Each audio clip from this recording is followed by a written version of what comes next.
Students English question bank के solution की series में एक बार फिर से आपका बहुत बहुत स्वागत है। तो स्टूडेंट्स आज से हम स्टार्ट करने जा रहे हैं एक्सट्रैक्ट फ्रॉम फ्लेमिंगो। जी स्टूडेंट्स, हमारी फ्लेमिंगो बुक के एक्सट्रैक्ट्स आज से हम वन बाय वन समझेंगे जो कि प्रो सेक्शन से लिए गए। तो वीडियो को पूरा ज़रूर देखिएगा, वीडियो को बीच में बिल्कुल भी स्किप नहीं कीजिएगा, क्योंकि इससे पहले की वीडियो में हमने ग्रामर के फ्लैप्स को डिटेल में कवर कर लिया है और आज से हम स्टार्टिंग कर रहे हैं हमारे एक्सट्रैक्ट को जो कि फ्लेमिंगो बुक के प्रोज के चैप्टर से लिए गए। तो चलिए वीडियो को शुरू करते हैं और इस फर्स्ट नंबर की जो एक्सट्रैक्ट है इसको डिटेल में समझते हैं। इसके बाद हम इसके क्वेश्चंस और इसके आंसर्स को भी समझेंगे। तो स्टूडेंट सीन कुछ ऐसा है कि बर्लिन से एक ऑर्डर जारी हुआ था कि अल्फियतो लॉरेन के स्कूल्स में ओनली जर्मन लैंग्वेज पढ़ाई जाएगी फ्रेंच लैंग्वेज के प्लेस पर। तो इस ऑर्डर ने बहुत कुछ चेंजेस कर दिया था। अल्फियतो लॉरेन में जो स्कूल्स थे उन स्कूल्स में बहुत ही बड़ा परिवर्तन आ गया था और इस ऑर्डर ने सबको शॉक में डाल दिया था। इसी वजह से वहाँ के जो टीचर थे एमएमएल जो कि फ्रेंच लैंग्वेज पढ़ाया करते थे उनमें भी बहुत कुछ चेंजेस आया था। तो यही सीन यहाँ पर बताया गया है। तो चलिए हम इसको रीड करते हैं क्या कुछ आगे यहाँ पर होता है। Poor man, it was in honor of this last lesson that he had put on his fine Sunday clothes. And now I understand why the old man of the village was sitting there in the back of the room.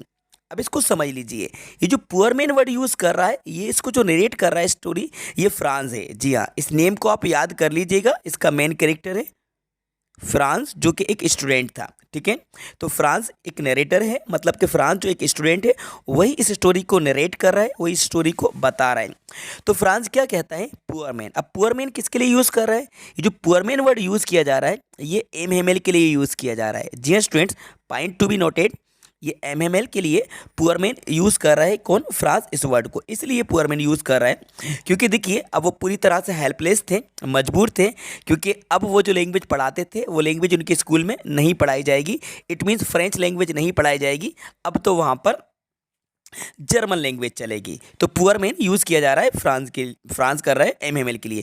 It was in honour of this last lesson, मतलब कि France कहते हैं कि ये उनके आखिरी lesson के last lesson के लिए ये उनका ऑनर था, जिसकी वजह से उन्होंने अपनी संडे क्लॉथ्स पहने हुई थी। मतलब कि क्या होता था कि वो जो कोट पहनकर उस दिन स्कूल गए थे, वो जो सूट पहना करते थे वो सूट वो कुछ स्पेशल डेज में पहना करते थे, या तो इंस्पेक्शन के लिए कुछ आते थे या फिर किसी तरह से कुछ प्राइज़ डिस्ट्रीब्यूशन होता था तब वो अपने फाइन क्लॉथ्स पहना करते थे। लेकिन आज ना तो कुछ प्राइज़ डिस्ट्रीब्यूशन का डे था और ना ही कुछ इंस्पेक्शन के लिए टीम आने वाली थी, फिर भी वो जो एमएमएल थे वो अपने फाइन क्लॉथ्स को पहने हुए थे। ठीक है, एंड नाउ आई अंडरस्टैंड, अब फ्रांस कहते हैं कि अब मुझे समझ में आया कि why the old man of the village were sitting there in the back of the room, कि वो जो गांव के लोग थे, वो जो विलेज मैन थे, वो जो ओल्ड पीपल थे, वो क्लासरूम की बैक बेंचेस पर बैठे हुए थे। जी हाँ, तो इस बात को भी याद कर लीजिएगा कि ये जो विलेजर्स थे वो villagers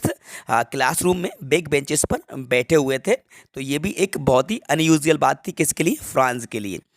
it was because they were sorry, तो ये सब इसीलिए था क्योंकि वो सॉरी कहना चाहते थे उस लैंग्वेज की रिस्पेक्ट के लिए, क्योंकि वो जो लैंग्वेज थी उनकी जो कंट्री की जो ऑन लैंग्वेज थी उस लैंग्वेज को वहाँ से अब स्टॉप कर दिया था, एंड कर दिया था। Two, did they had not gone to school more, क्योंकि अब वो स्कूल नहीं गए थे। It was their way of thanking a master for his 40 years of faithful service and of showing their respect for the country was theirs no more.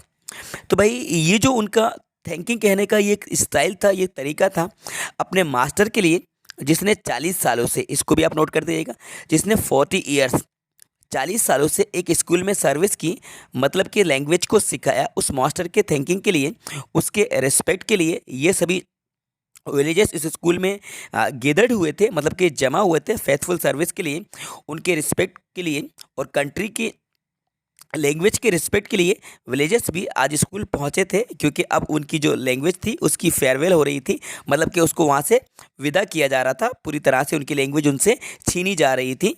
तो ये सब कुछ उनका रेस्पेक्ट करने का तरीका था, जिस वजह से विलेजर्स भी उस स्कूल में पहुंचे हुए थे और बैक बेंचेस पर बैठे हुए थे। ठीक है, आई थिंक आपको क्लियर हो गया होगा। अब जल्दी से इसके क्वेश्चंस देखते हैं और इसके आंसर्स को समझते हैं। तो स्टूडेंट देखिए, हमारा फर्स्ट क्वेश्चन है, why does the narrator refer to as poor man. तो वो जो नरेटर है, मतलब कि फ्रांस खुद है, तो वो पुअर मैन वर्ड का यूज़ क्यों करता है, किसके लिए यूज़ करता है? विलेजर्स के लिए, फ्रांस के लिए, एमएमएल के लिए, नन ऑफ द अबव। तो भाई इसका जो राइट आंसर होगा एमएमएल। जी हाँ, एमएमएल इनके टीचर थे। फ्रांस तो खुद स्टूडेंट था और फ्रांस ही नरेटर था, तो राइट आंसर हमारा होगा यहाँ पर एमएमएल। तो एमएमएल के लिए पुअर मैन वर्ड का यूज़ किया जाता है, जो कि फ्रांस करता है। एमएमएल अपने टीचर के लिए, जो कि फ्रेंच लैंग्वेज के टीचर थे, और राइट आंसर हमारा होगा एमएमएल। ओके, चलिए अब देखते हैं नेक्स्ट क्वेश्चन, जो कि हमारा सेकेंड नंबर का। Why does the narrator call the French teacher as poor man? तो नरेटर फ्रेंच टीचर मतलब कि एमएमएल को पुअर मैन क्यों कहता है? देखो यहाँ पे क्लियर हो गया, ये आंसर है ना। वो जो फ्रेंच के टीचर एमएमएल थे, तो एमएमएल को पुअर मैन क्यों कॉल करता है, पुअर मैन से कहकर क्यों पुकारता है नरेटर? ऑप्शन देख लीजिए। He sympathises with the teachers as he had to leave the village. He believes that the teacher was poor. He feels sorry for the teacher as it was his last lesson, none of the above. तो इसका जो right answer होगा वो होगा C वाला। जी student, he feel sorry for the teacher as it was his last lesson.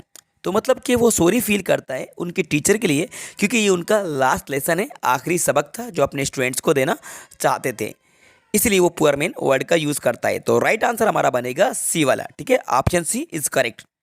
अब आगे बढ़ते हैं क्वेश्चन नंबर 3 की तरफ। हाउ मेनी ईयर्स है the teacher given is service in the school? तो उनके जो टीचर थे उन्होंने अपने स्कूल में कितने सालों तक सर्विस दी? तो भाई आंसर बहुत ही इजी है, वेरी कॉमन है। अभी हमने यहाँ पर देखा 40 ईयर्स, मतलब कि 40 साल। 40 सालों तक उन्होंने सर्विस दी एक ही स्कूल में। 40 साल तक उन्होंने फ्रेंच लैंग्वेज सिखाई। फ्रेंच के टीचर थे एमएमएल। तो 40 ईयर्स इसका राइट आंसर है। ऑप्शन हमारा डी करेक्ट है। अब आगे बढ़ते हैं क्वेश्चन नंबर 4 की तरफ। Who set on the big benches on the last lesson? मतलब कि ये जो चैप्टर का नेम है द लास्ट लेसन, इस लास्ट लेसन में बिग बेंचेस पर कौन बैठे हुए थे? तो भाई हम सभी जानते हैं, अभी हमने इसको रीड करा है, आपको भी पता है। The village people, the village people, गांव के लोग बैठे हुए थे। राइट आंसर हमारा होगा बी वाला। बी इसका करेक्ट आंसर है। अब आते हैं हम नेक्स्ट क्वेश्चन पे, जो कि है 5th नंबर का। Who is the writer of the lesson the last lesson? The last lesson के राइटर कौन है? तो इसका जो राइट आंसर होगा वो होगा अल्फोंसी डोडेट।